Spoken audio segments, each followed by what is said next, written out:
ओम साई राम, जय साई राम।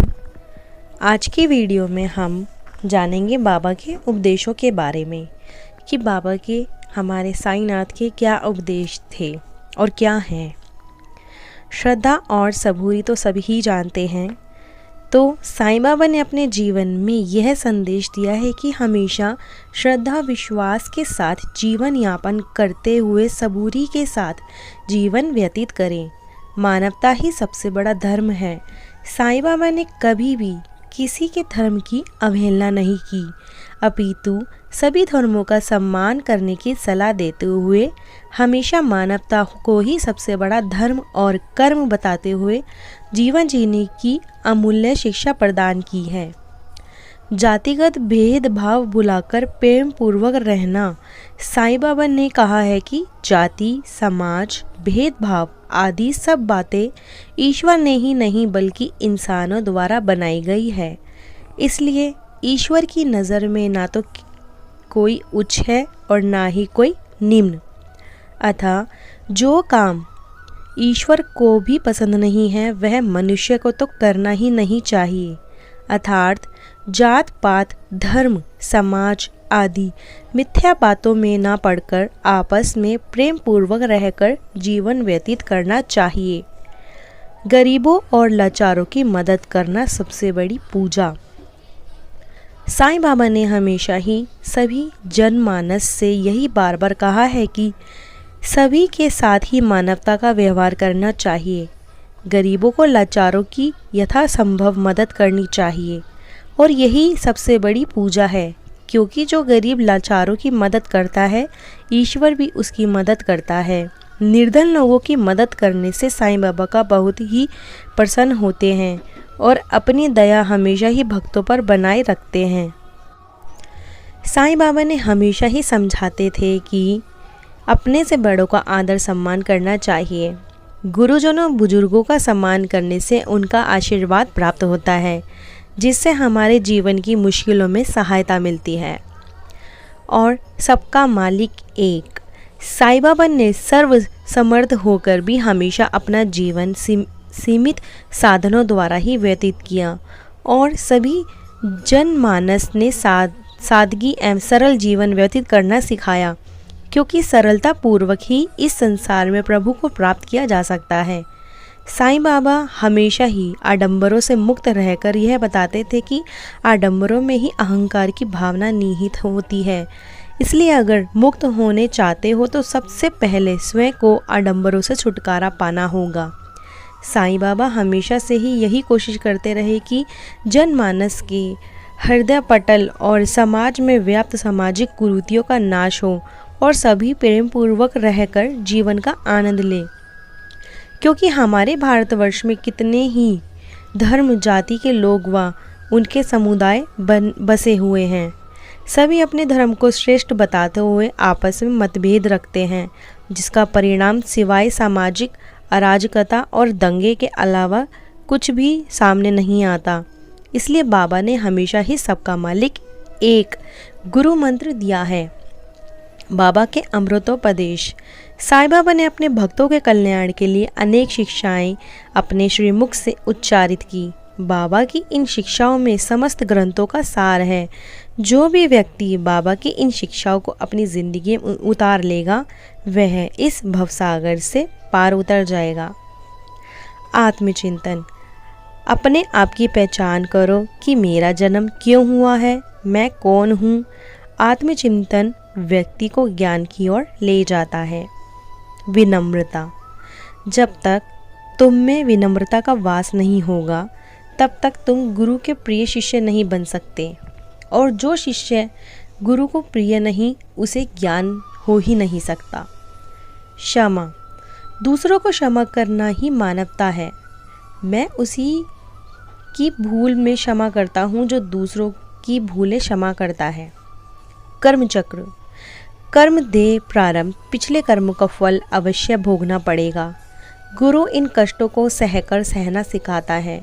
गुरु सृष्टि नहीं दृष्टि बदलता है। दया। मेरे भक्तों में दया कूट कूट कर भरी रहती है। दूसरों पर दया करने का अर्थ है मुझे प्रेम करना चाहिए, मेरी भक्ति करना। संतोष।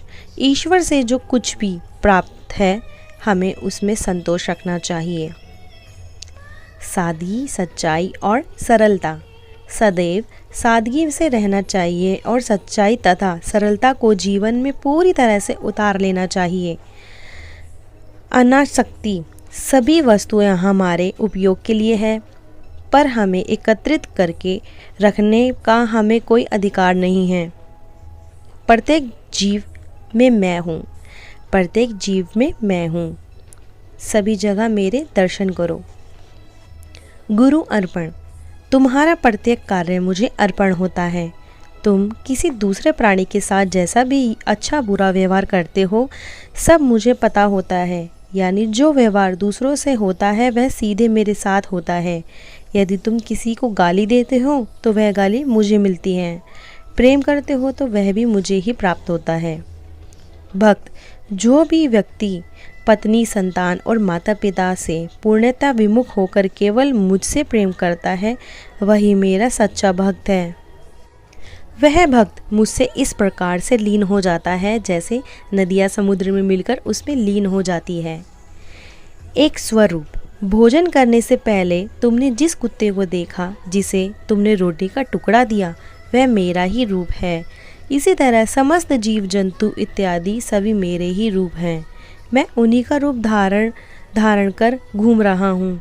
इसलिए द्वैत भाव त्याग कर कुत्ते को भोजन कराने की तरह ही मेरा सेवा किया करो। कर्तव्य। प्रत्येक जीवन अपना एक निश्चय लक्ष्य लेकर आता है। जब तक वह अपने जीवन में उस लक्ष्य का संतोषजनक रूप और असंबद्ध भाव से पालन नहीं करता तब तक उसका मन निर्विकार नहीं हो सकता, यानी वह मोक्ष और ब्रह्म ज्ञान पाने का अधिकारी नहीं हो सकता। लोभ। लालच। लोभ और लालच एक दूसरे के परस्पर द्वेषी हैं। वे सनातन काल में एक दूसरे के विरोधी हैं। जहाँ लाभ है वहाँ ब्रह्म का ध्यान करने की कोई गुंजाइश नहीं है। फिर लोभी व्यक्ति को अनासक्ति और मोक्ष की प्राप्ति कैसे प्राप्त हो सकती है? दरिद्रता सर्वोच्च संपत्ति है जो ईश्वर से ही उच्च है। ईश्वर गरीब का भाई होता है। फकीर सच्चा बादशाह है। फकीर का नाश नहीं होता लेकिन अमीर का साम्राज्य शीघ्र ही मिट जाता है। भेदभाव। अपने मध्य से भेदभाव रूपी दीवार को सदैव के लिए मिटा दो, तभी तुम्हारे मोक्ष का मार्ग प्रशस्त हो सकेगा। ध्यान रखो कि साईं सूक्ष्म रूप से तुम्हारे भीतर समाये हुए हैं और तुम उनमें अंदर समाये हुए हो। इसलिए मैं कौन हूँ इस प्रश्न के साथ सदैव आत्मा पर ध्यान केंद्रित करने का प्रयास करो। वैसे तो बिना किसी भेदभाव के परस्पर एक दूसरे से प्रेम करते हैं, वह सच में बड़े महान होते हैं। मृत्यु। प्राणी सदा से मृत्यु के अधीन रहा है। मृत्यु ही कल्पना करके ही वह भयभीत हो उठता है। कोई मरता नहीं है। यदि तुम अपने अंदर की आंखें खोलकर देखोगे तब तुम्हें अनुभव होगा कि तुम ईश्वर हो और उससे भिन्न नहीं हो। वास्तव में किसी भी प्राणी की मृत्यु नहीं होती, वह अपने कर्मों के अनुसार शरीर का चोला बदल लेता है। जिस तरह मनुष्य पुराने वस्त्र त्याग कर दूसरे नए वस्त्र को ग्रहण करता है, ठीक उसी तरह जीवात्मा भी अपने पुराने शरीर को त्याग कर दूसरे नए शरीर को धारण कर लेती है। ईश्वर उस महान सर्वशक्तिमान का सर्वभूतों में वास है। वह सत्य स्वरूप परम तत्व है जो समस्त चराचर जगत का पालन पोषण एवं विनाश करने वाला एक कर्मों के फल देने वाला है। वह अपनी योग माया से सत्य साई का अंश धारण करके इस धरती के प्रत्येक जीव में वास करता है, चाहे वह विषैले बिच्छू हो या जहरीले नाग। समस्त जीव केवल उसी की आज्ञा का पालन करते हैं। ईश्वर का अनुग्रह। तुमको सदैव सत्य का पालन पूर्ण दृढ़ता के साथ करना चाहिए, जो दिए गए वचनों का सदा निर्वाह करना चाहिए। श्रद्धा और धैर्य सदैव हृदय में धारण करो, फिर तुम जहाँ भी रहोगे मैं सदा तुम्हारे साथ रहूँगा। ईश्वर प्रदत्त उपहार। मनुष्य द्वारा दिया गया उपहार चिरस्थायी नहीं होता, वह सदैव अपूर्ण होता है। चाहकर भी तुम उसे सारा जीवन अपने पास सहेज कर सुरक्षित नहीं रख सकते, परंतु ईश्वर जो उपहार प्रत्येक प्राणी को देता है वह जीवन भर उसके पास रहता है। ईश्वर के 5 मूल्यवान उपहार सादगी, सच्चाई, सुमिरन, सेवा, सत्संग की तुलना मनुष्य प्रदत्त किसी उपहार से नहीं हो सकती। ईश्वर की इच्छा, जब तक ईश्वर की इच्छा नहीं होगी तब तक तुम्हारे साथ अच्छा या बुरा कभी नहीं हो सकता। जब तक तुम ईश्वर की शरण में हो तो कोई चाहकर भी तुम्हें हानि नहीं पहुंचा सकता।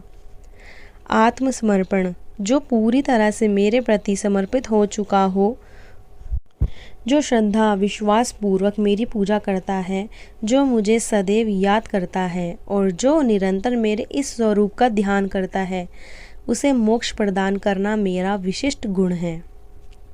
सार तत्व, केवल ब्रह्म ही सारा तत्व है और संसार नश्वर है।